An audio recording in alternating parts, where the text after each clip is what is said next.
Mount Rushmore of Vols quarterbacks. Saturday Down South wrote about this. I would have been tabbed for that before I started off the Hook Sports. I will tell you that they went with Peyton Manning, Hendon Hooker, T. Martin, Heath Shuler. What do you think of that quattro? And we'll get to some other guys that potentially left off that list that should have been on it. I have all the respect in the world for those four guys, all of them. But they wouldn't have all made my Mount Rushmore. Now, I think the easiest slam dunk is Peyton Manning. That is the one, no debate. Peyton Manning is the greatest quarterback in Tennessee history. He belongs on there.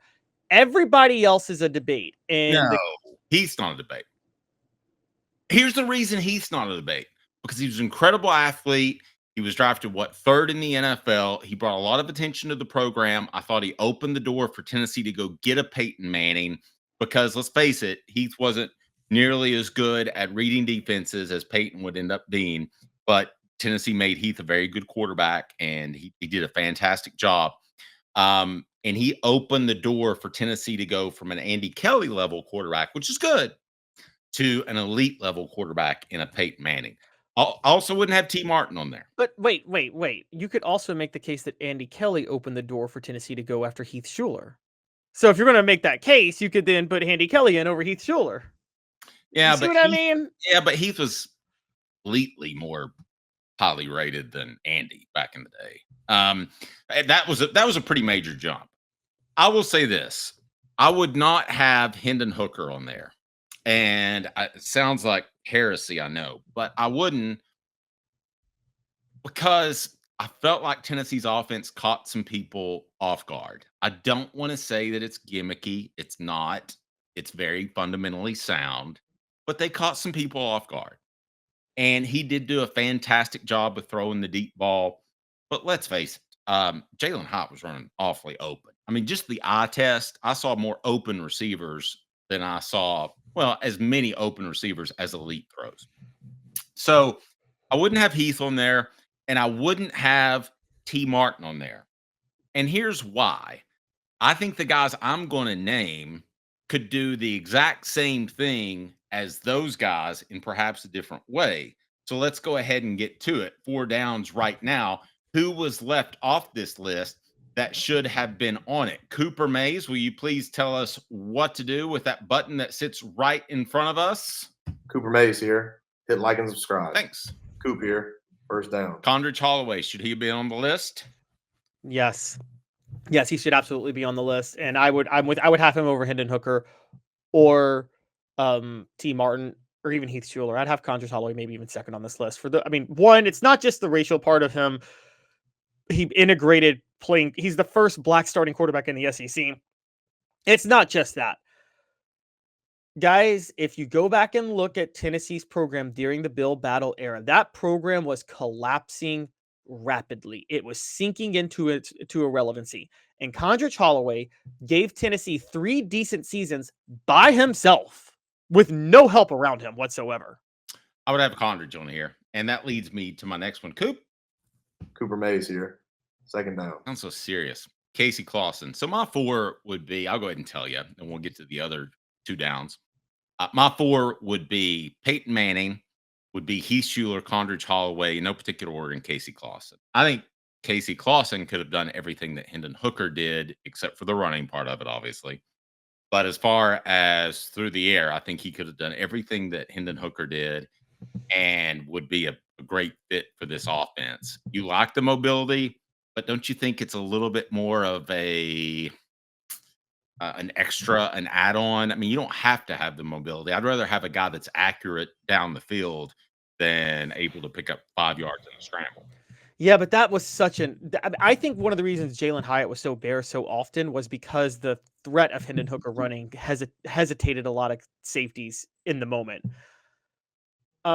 Casey versus Hendon, that's a tough one. I lean Casey because he was a 4-year guy. That's a big one. I think and also one of the reasons I give Casey a break that a lot of people don't is Casey didn't have anybody to throw to his senior year. I mean, literally nobody. His best receiver was a converted quarterback who was a cancer on the team in James Banks. And so I have a lot of It's sympathy. an insult to cancers everywhere.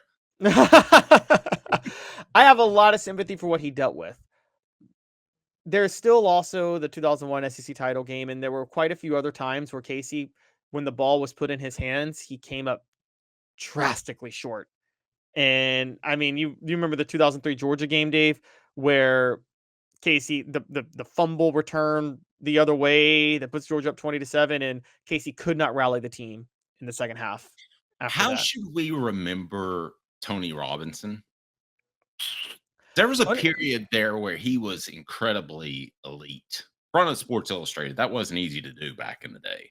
Somebody Tony go ahead.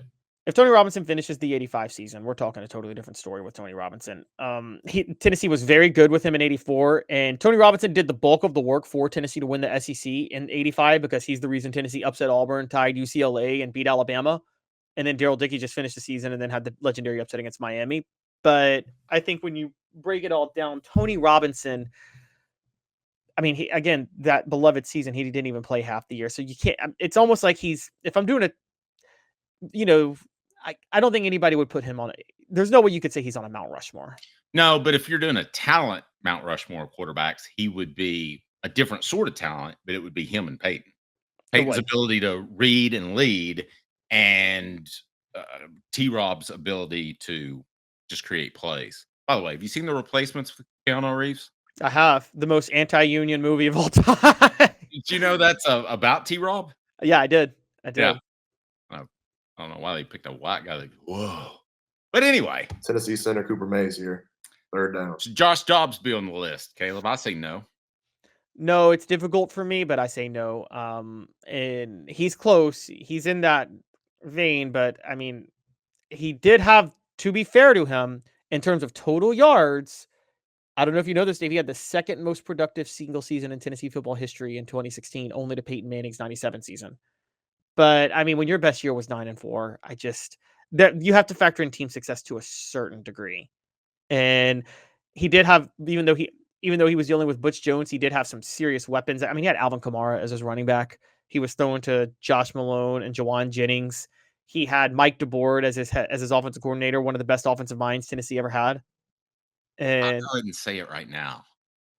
And if you say this is blasphemy, go for it. I think Joshua Dobbs is one of the most overrated players in Tennessee football history. No, I totally disagree. You mentioned the players he had around him. They put more on him. I don't know. When I watched him, the fluidity, I just didn't. I gotta disagree with in the minority. But you gotta remember, amidst everything I said, Joshua Dobbs was trying to keep a team together that Butch Jones was completely losing control of. And he kept them together. And if Josh Dobbs didn't have he had a great offensive coordinator, yes. But like I just said, he had a great offensive coordinator and a great running back. Well, Peyton Manning had a great offensive coordinator and a great running back. So I can't fully hold it against him too much. I think Josh Dobbs, you got to remember, he was dealing with the whole Jalen Hurd thing as his other running back. That wasn't his fault. Jalen Hurd was basically a cancer to the team on his own too. And Josh Dobbs had to somehow keep the team together when that guy was on that team. And Hurd was a problem because he got paid. And once you get paid, you say, I want to play. And if you don't play that guy, then he can go tell people, I got paid.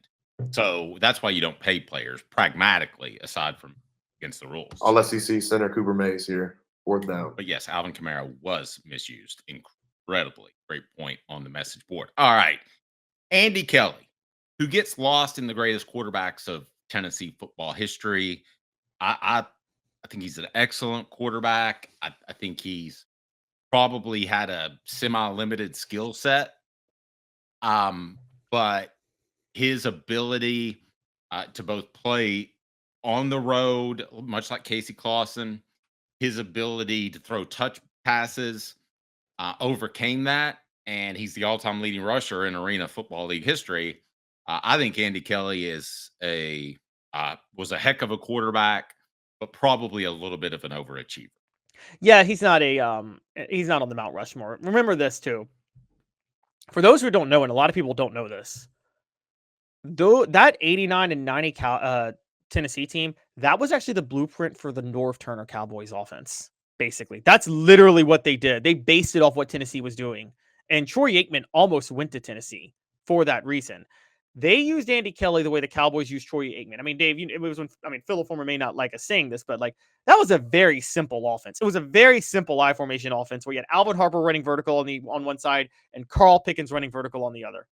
It was pretty much that, right? I love that offense. I got no problem with that offense. Oh, I agree. Troy Aikman, it's interesting you brought that up because I've covered one of those teams, followed one of those teams. I've never thought of that before, but Troy Aikman was kind of a bigger, stronger armed Andy Kelly. He was Andy Kelly with NFL talent. Yeah. He was Andy Kelly with NFL talent. Exactly. And so they designed that offense. And I mean, there's a reason the Cowboys drafted Alvin Harper, by the way. And you did it with an elite rushing attack and a dominant offensive line. I mean, just a loaded offense that, I mean, Dave, there's a chance you and I could have won 8 games with that offense. I mean, Now, General brings this up. General Ursus says Andy Kelly could be on the Mount Rushmore had he had the historic comeback win in South Bend. He did. I will say this. The year before, he almost had another comeback win against Notre Dame in Neyland Stadium. He completes that one, and it was his fault. He threw a ball flat. The touch balls he threw so well, he threw it flat, and it was intercepted when Tennessee was driving for the winning score at the end of the game. I was at that game as I guess a 10-year-old or whatever. But that if he completes that pass and wins that game, it might be enough to put him on the Mount Rushmore. Because that's Notre Dame twice. Yeah, but not for me. I mean, Okay. I can't. I mean, if we're talking about beating teams, I mean, does that? Yes, that's a legendary win. But like, if we're talking about beating teams, I mean, T. Martin beat Florida and won a national title, and then never lost to Alabama. So like, we can go that route. I'm with you. I probably don't put T. Martin on my Mount Rushmore. Hendon Hooker. I mean, that win against Alabama in 2022. Casey Clausen beating Florida in the Swamp twice, and then going to Miami and winning. So I can't really. That's not enough for me to do it. My Mount Rushmore. And by the way, two people I actually forgot to name before we get there. Another, like, not on the Mount Rushmore, but in the tier of solid quarterbacks to Tennessee, Eric Ainge. I think we got to give him some respect. He did help Tennessee win the East. And then Dewey Warren ushered in the era of Tennessee football quarterback play in the late 60s. Amen. Good shout outs. Eric Ainge, I think, gets overlooked at times because he didn't win a championship and he followed a guy with similar skill set in Casey Clausen, right? Yes. Neither one ran that well, but both had good, accurate arms. Both drew comparisons to Peyton Manning after their freshman year, which was so stupid. Yeah. And I think Eric Ainge gets overlooked because of that reason, because he followed. I think that's a great point. Or you mean Casey? Casey Clausen. So you said your Mount Rushmore is going to be Manning, Heath, Condridge, and Casey, right? That's your Mount Rushmore. Okay, mine is probably going to be Manning, Condridge. I think Manning and Condridge are top 2 in there. I think they stand out over everybody else. I'm going to throw in, I mean, Casey's second in everything statistical and was a 4-year guy. I know he didn't win a title, so I'm probably with you. I got to put Casey in there at number 3. I think my 4th, I can't get over that. I can't get past the national title, so I do think I still might put T. Martin on there. That might be my 4th. Just the national title and the way he finished the season in '98 was Let me ask you this. Hindsight's 2020, right? Yep. We know exactly what these quarterbacks are going to do as we talk about them because we saw what they did in college football. So I want to ask you this. You can pick any of these quarterbacks to step into Josh Heupel's system other than Hendon Hooker, because we know that would go well. 4 Downs brought to you by our good friends at Ted Russell Ford and Ted Russell Lincoln. Go to tedrussellford.net, tedrusselllincoln.net. And man, they're East Tennessee's largest volume dealer. They have the car you want, incredible customer service. And what thing about Ted Russell that you got to remember too is they're proud members of the community. They want to make sure this community benefits from them being right there in West Knoxville, Parkside Drive or Kingston Pike. I tell you, I love my Jeep. I love the service. It's phenomenal. But which of these quarterbacks would Caleb Calhoun take other than Hendon Hooker to run Josh Heupel's system? And I got one more caveat. You can't say Peyton Manning. A beacon of hope in a world of high prices. Look to the skies, Knoxville. Super savings is here. Ted Russell Ford is East Tennessee's #1 volume Ford dealer. Employee pricing is here. You pay what we pay on all new Ford models. Come see the Super Dealer today at either Ted Russell Ford location, Parkside Drive, or Kingston Pike. If I open it up to everybody, it's obviously Peyton Manning. He's one of the greatest quarterbacks of all time. He could run any system that's not a triple option, right? Right. I totally agree. Well, no. Actually, I disagree. No. I'll let you start, but no, I disagree. Believe it or not. Okay. Well, you go ahead. This is kind of a crazy thing I'm going to say, but Dave, honestly,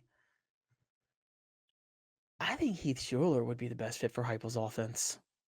I mean, it's a simple, quick read offense. He's got a beautiful deep ball. It's not like he wasn't accurate over the middle, and he was mobile. I mean, would you like? And he was a fluid runner. I actually think Heath Schuler was a more fluid runner than T. Martin was, honestly. And I agree with that. Yeah, so I think Heath Schuler. I think Heath Schuler would be just the dream for Heupel's offense. Let me ask you this: if you can look this up, in his senior year, how many turnovers did Heath have? Because that's obviously something that Josh Heupel places a lot of emphasis on. When this team doesn't turn the ball over in this offense, it's much, much better. Which offense? How many turnovers did Heath Schuler have? Yes. How many turnovers did he have his senior year? Coming up. Yes. Go ahead. Oh, you want me to give it to you now, or do you want to wait? Give it to me. Yeah. His senior year, he had 8 interceptions. He had 4 his junior year, his sophomore year, he had 4. His junior, he had 8 interceptions. He didn't play his senior year.